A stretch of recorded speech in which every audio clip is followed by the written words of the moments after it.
The year 2020 marked a turning point in global health cooperation when the United States, under the Trump administration, announced its withdrawal from the World Health Organization. This decision, made amidst a raging global pandemic, sent shockwaves throughout the world and raised serious concerns about the future of public health. The announcement came after months of escalating tensions between the Trump administration and the WHO, with President Trump repeatedly criticizing the organization's handling of the COVID-19 pandemic. He accused the WHO of being too lenient on China and failing to provide accurate information. This was a significant moment because the U.S. had been a founding member of the WHO and a long-standing supporter of its mission. The organization was established in 1948 with the U.S. playing a crucial role in its formation. The withdrawal represented a major shift in U.S. foreign policy and signaled a retreat from multilateralism. It was a stark departure from the collaborative approach that had characterized U.S. involvement in global health for decades. It also came at a time when global cooperation was needed more than ever to combat the pandemic. The world was grappling with unprecedented challenges, and the need for a unified response was critical.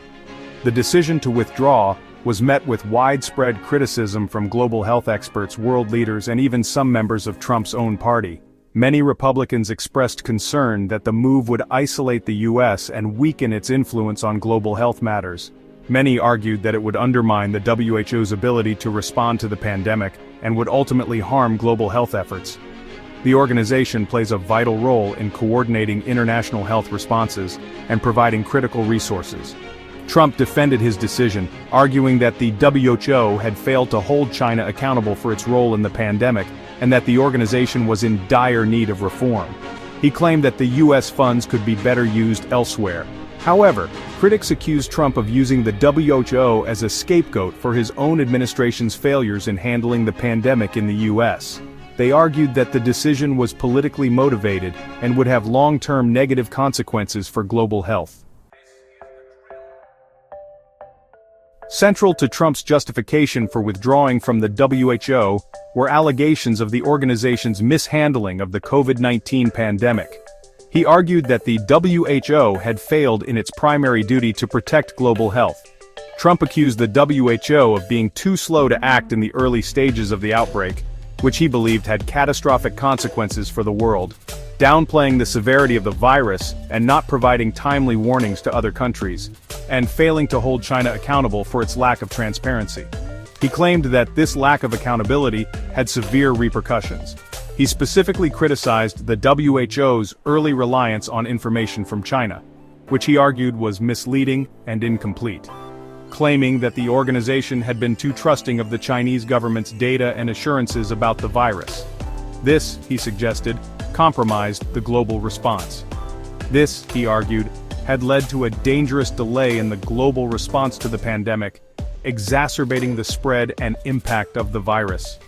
Furthermore, Trump repeatedly accused the WHO of being China-centric and beholden to the Chinese government, suggesting a bias in their actions. He alleged that the WHO's leadership had allowed China to exert undue influence over its decisions and policies, compromising its integrity, prioritizing China's interests over global health concerns.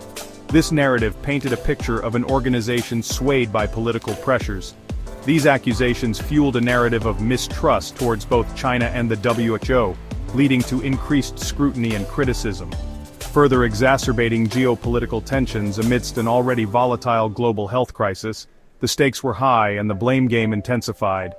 The Trump administration's claims, however, were met with skepticism from many global health experts and world leaders who questioned the validity of his accusations. They argued that the WHO had acted within its mandate and had been working tirelessly under extremely challenging circumstances, doing their best with the information available. They also pointed out that the U.S., not the WHO, was responsible for its own domestic response to the pandemic, which had been widely criticized as being chaotic and ineffective. The debate over the WHO's role in the U.S.'s response highlighted the complexities and challenges of managing a global health crisis. Beyond the accusations of mishandling and Chinese influence, Trump also cited financial concerns as a reason for the U.S. withdrawal from the WHO. The United States was the largest single contributor to the WHO, providing hundreds of millions of dollars annually. Trump argued that the U.S. was not getting its money's worth from the organization, and that other countries should contribute more.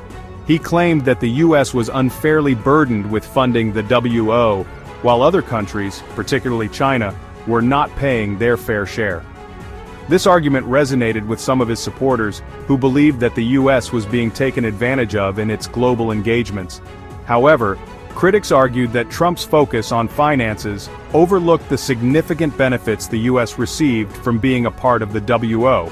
These benefits included access to vital health information, participation in global health initiatives, and influence over international health policy. Moreover, they argued that withdrawing funding from the WHO during a pandemic was not only short-sighted, but also potentially dangerous, as it could weaken the organization's ability to respond to the crisis. The announcement of the U.S. withdrawal from the WHO was met with widespread condemnation and concern from the international community. The decision came at a critical juncture, as the world was grappling with the unprecedented challenges posed by the COVID-19 pandemic. World leaders, global health experts, and humanitarian organizations expressed deep disappointment and apprehension over the decision, particularly given the timing amidst a raging pandemic. The move was seen as a significant setback for global health initiatives and efforts to combat the virus. Many saw it as a dangerous retreat from multilateralism and a blow to global health cooperation, at a time when unity and solidarity were paramount. The absence of the U.S. in these critical discussions was felt deeply across the international community. The European Union, a close ally of the U.S., expressed deep regret over the decision and emphasized the importance of a strong and effective WHO. EU officials highlighted the need for continued collaboration and support for global health initiatives. Other world leaders echoed these sentiments, with some calling the withdrawal irresponsible and short-sighted. They stressed that global health challenges require collective action and that no single nation can tackle these issues alone. Global health experts warned that the move could have severe consequences for global health security, potentially hindering efforts to combat the COVID-19 pandemic and other infectious diseases. They emphasized the critical role of the WHO in coordinating international responses to health crises.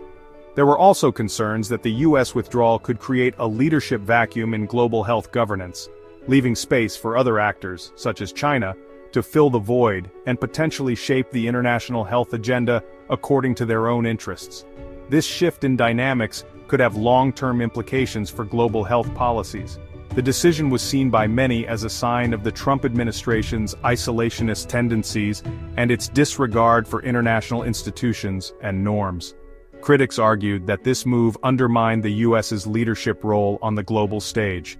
It further strained relations between the U.S. and its allies, who viewed the move as a betrayal of shared values and a threat to the rules-based international order.